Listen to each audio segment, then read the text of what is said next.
I don't want to get too caught up here in the the so-called SALT caucus saying we'll sink the bill if we don't get full deduction relief. But I think we'll have more opportunity, fortunately, to talk to you about it. But sadly, because it's still going to be kicking around in the near future. So Heather Parton-Digby, always a pleasure. Thanks for joining us. Thank you. Thanks for having me. Have a great weekend. Thanks, you too. You too. All right, we're going to take a quick break. When we come back, we will wrap things up for the week.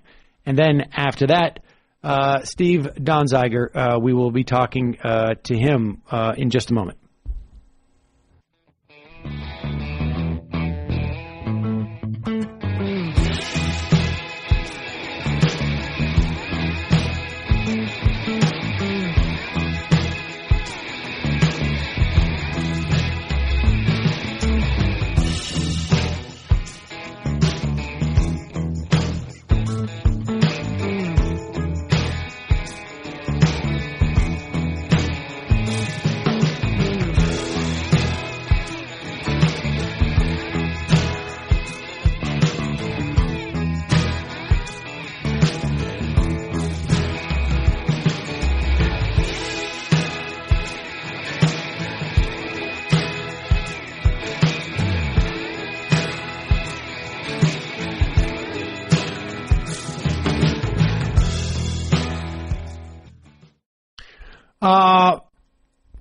Folks, we're going to take we're going to wrap things up in just a moment for those who are watching the program on Peacock. But we should just say that coming up, we're going to be talking to Steve Donziger. He is an attorney who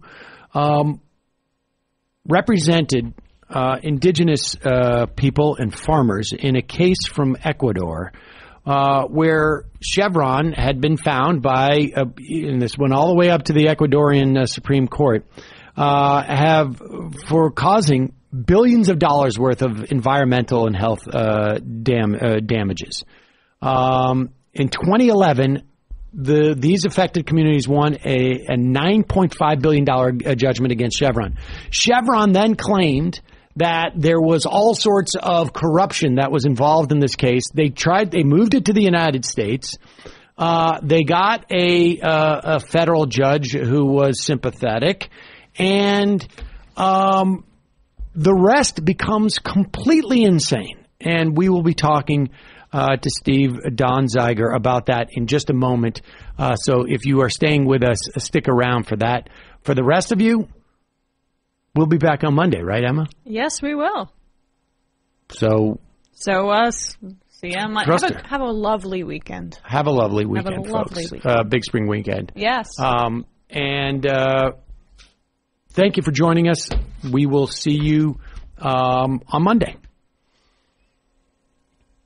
And for those of you who are sticking around, yes, want to welcome to the program attorney Steve Donziger.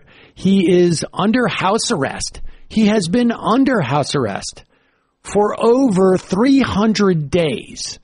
And he will explain to us. He has a hearing on Monday, which is also one of the most bizarre hearings that I've ever been made aware of in terms of who is prosecuting him, and frankly, the judge that is hearing this. And it is, here he is. Steve, you there? Hey, guys. Hey, can you, yeah, there you go. Sorry about that. I wasn't really available. All right. Good to see you. Nice to see you. I'm here with Emma Vigeland. So, Steve, I went into the circumstances of your case a little bit, but will you just tell us your story, and then we'll get into the hearing that's happening on Monday? And, of course, we should say you have now dozens of Nobel laureates who have signed a letter in support and asking for Congress to look into this, and the Department of Justice in particular to intervene. You have Congress people who did this a couple of weeks ago. But before we get there, just walk us through the timeline here of your story. It is an amazing and, in many respects, bizarre story, and frankly, difficult for you, obviously. Thank you, Sam, for having me, Sam and Emma. So this is the fundamentals. It's a long story. I'll try to reduce it to a minute. I'm a lawyer, human rights lawyer. I went to Ecuador in the early 90s with a group of lawyers. We discovered or were told about and then confirmed that there was a terrible oil contamination that had taken place over many years caused by Texaco, an American oil company, where they deliberately dumped literally billions of gallons of cancer-causing oil waste onto indigenous ancestral lands in the Amazon rainforest. Started in the mid-'60s, went to the early 90s. We went there in 93. We met the people. We saw giant lakes of oil on the floor of the rainforest, hundreds of open-air, unlined waste pits where there were pipes they built that were running this into rivers and streams that the indigenous groups relied on for their drinking water. They basically created a mass industrial poisoning of the forest that exposed the local populations to constant harm, including, drinking poison water and breathing contaminated air and eating contaminated food. And over time, it just killed a lot of people. We filed a lawsuit in 93 in New York. Chevron eventually bought Texaco. They defended it. They insisted the case take place in Ecuador. They accepted jurisdiction. It happened in Ecuador, and in 2011, we won a historic judgment against Chevron. Rather than pay the judgment, Chevron threatened the indigenous groups with a lifetime of litigation, engaged in all sorts of subterfuge and sabotage of the legal process. And most importantly, for my purposes, they adopted a defense strategy to demonize me, which included using 60 law firms and 2,000 lawyers to try to just knock me out of the case. And the way they've done that is they have sued me for under a civil racketeering statute in the same U.S. court where they didn't want the original trial to be held. They denied me a jury. They paid a witness to claim I bribed a judge in Ecuador. I did not bribe a judge, and that allegation has been refuted by 28 appellate judges in Ecuador and Canada who have ruled to validate the Ecuador judgment. And over time, as we kept going, they kept upping the ante to the point where they asked for my computer and cell phone. I refused to give it to them. It contains confidential information, attorney-client privileged, protected information. And I appealed that order, which I believe is unlawful. And while it was on appeal, I'm a rule of law guy, by the way. I believe in the law, and I was abiding by the normal court processes when I did that. Judge Kaplan, who's the judge who's been targeting me, charged me with criminal contempt of court for not complying with the legal order that I was appealing to a higher court. And that's when he locked me up. And I've been here. This is, by the way, a misdemeanor charge. And I've been in my home with an ankle bracelet, imprisoned in my own home, which is a 2-bedroom apartment in Manhattan where I live with my wife and son, for 640 days without trial. I may have said 300 before. That's stunning. And I just want to go back over a couple of these things that really stick out for me. First off, this is when they sued you, or when this RICO charge is not, I want to make it clear to everybody, this is not a criminal charge. This is a civil proceedings. So they're suing you and saying that you were involved in some enterprise to defraud them. And they bring in Alberto Guerra, I'm not sure if I'm pronouncing his name right. He was the Ecuadorian judge. They moved him and his family to the United States. They paid for his health insurance and his car and gave him a ton of money. They met with him more than 50 times. He provided this testimony, and then he recanted on a lot of it, in addition to the fact there was a lot of people who refuted it.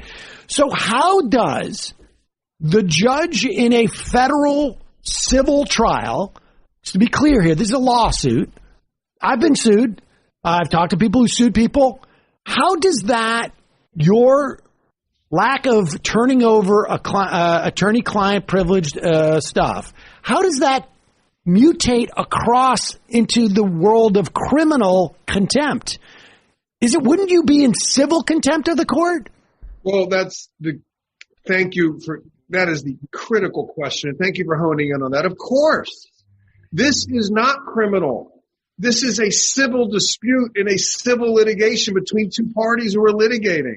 That's what I was doing, as any lawyer would do. So there's something a little deeper going on here, which is that we have a judge, Judge Kaplan, who I believe is abusing his authority as a lifetime appointee to try to destroy the Ecuador judgment because he's trying to protect a big American oil company from the legal rights of indigenous peoples in the Amazon. And they're using me in my situation to do it. And yes, it's civil discovery dispute. Sam, I've never heard, and no lawyer I know has ever heard of a lawyer involved in a civil discovery dispute being prosecuted criminally for appealing an order. Never happened before. I'm the first one. So this is wrong. And every step of the way, I've been targeted by Chevron-linked judges. Judge Kaplan has investments in Chevron. Judge Preska, who he appointed, rather than going through the random selection process, who locked me up. She's a member or leader of the Federalist Society. Chevron's a major donor. She's a right-wing judge, pro-corporate. And they're colluding to destroy me. Kaplan denied me a jury. Preska's denying me a jury. They're going to try to railroad me into prison on this, what I think is a baseless criminal contempt charge, without a jury, with no due process of law. And the judges doing it, in my view, are abusing their power. All right. So there's another part of this that also makes absolutely no sense to me. It is very rare that you go to prison without a jury hearing this. That's a tenet of our judicial system. But this I've never heard of. So they go to the Department of Justice and they say, prosecute this guy for a criminal charge of contempt. And the DOJ says, we don't want to. We're not doing it. The government's not bringing the prosecution. They have, not only did this first Judge Kaplan pick which judge is going to sit on your case, which is not unheard of, but it is very rare. This judge, the second judge, Preska, turns around and basically deputizes a private law firm to function as the prosecutor. I've never heard of that. Has that ever happened before? I mean, have you heard of other cases? I imagine right now you and your attorneys are going through this and saying, are there examples of this in the history of, I don't know, modern law in the country? So in America, we don't prosecute people privately. Okay. The people who prosecute are executive branch officials from the DOJ or the U.S. attorney's offices around the country. They have the public function of prosecuting. They're all professionals and they're all disinterested, meaning they don't have a personal interest in the outcome. This is radically different. This is a different animal altogether, and I believe it's corrupt. Now, there are very rare occasions where it is appropriate to have a private prosecutor in those rare instances where the local prosecutor's office has some sort of conflict of interest. But in those situations, the prosecutor needs to be disinterested, even if he or she is a private citizen. They can't have an interest in the outcome. In this case, which is unprecedented, first of all, Judge Kaplan's charges were rejected by the public prosecutor. They're like, we're not prosecuting. He should have dropped it at that point. Doesn't that tell you something? Instead, he kept going and he appointed a private law firm. And this law firm had me locked up in collaboration with the judge he appointed. On August 6, 2019, 640 days ago, they put an ankle bracelet on a lawyer who didn't have one single client grievance his whole life, and who was a successful human rights advocate for people of Ecuador. They locked me up.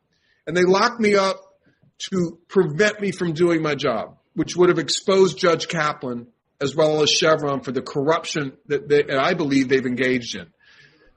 Worst, after I got locked up, I had a sneaking suspicion that the law firm prosecuting me wasn't just any law firm, and we did an investigation, and we found out that they had ties to Chevron. How?